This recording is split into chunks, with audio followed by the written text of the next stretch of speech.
Kemarin kan ada warga Baduy yang kena begal, terus habis itu dia sempat datang ke rumah sakit di kawasan Cempaka Putih, tapi ternyata ditolak karena dia tidak punya KTP.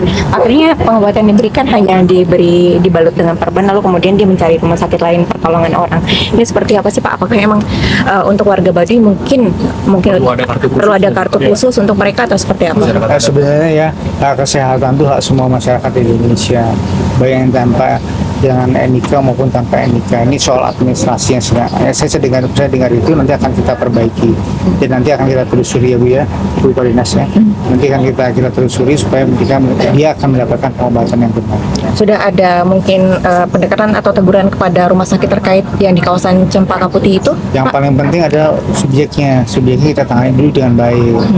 Nanti berikutnya supaya ini tidak terulang lagi akan kita berikan teguran kepada rumah sakit tersebut. Dan mereka bekerja secara sistem sih, kadang-kadang pegawai administrasi ini juga terkendala masalah sistem, tapi yang paling penting adalah kesehatan ini hak semua orang baik tanpa NIK maupun dengan NIK. Berarti nanti apakah ada rencana untuk membuat kartu khusus atau seperti Nggak apa? usah kartu khusus, nanti di Baduy pun kan ada puskesmas. Di Kalau- Baduy ada puskesmas juga Mungkin tanpa kan, tapi NIK. kalau Baduy kan banyak juga yang datang ke Nanti Jakarta. kalau gitu, sudah Pak. sudah diobati di puskesmas nggak bisa, dirujuk. Nah dirujuknya ini kan nggak perlu NIK juga.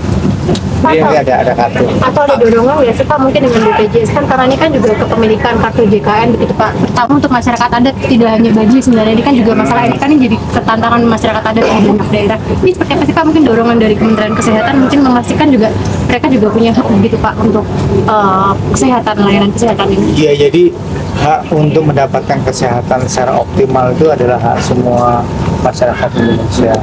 Yang ada NIK-nya kita obati dengan, jadi maksud NIK tidak ada NIK-nya kan banyak juga yang tidak sadar, tetap kita obatin, kecelakaan di jalan tetap kita obatin. Nah, apalagi yang sadar yang ini nanti kita perbaiki sistemnya supaya bisa menjadi ini. Kalau dia punya BPJS, belum punya BPJS, kalau emergensi tetap ditolong di rumah sakit.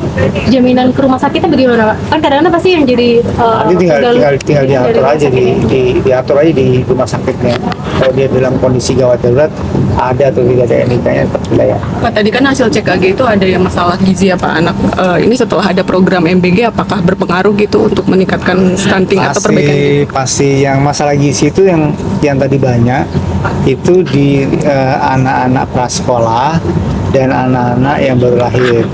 Yang baru lahir itu bukan masalah gizi pada anaknya, sebenarnya pada masalah gizi pada saat ibunya dalam kehamilan.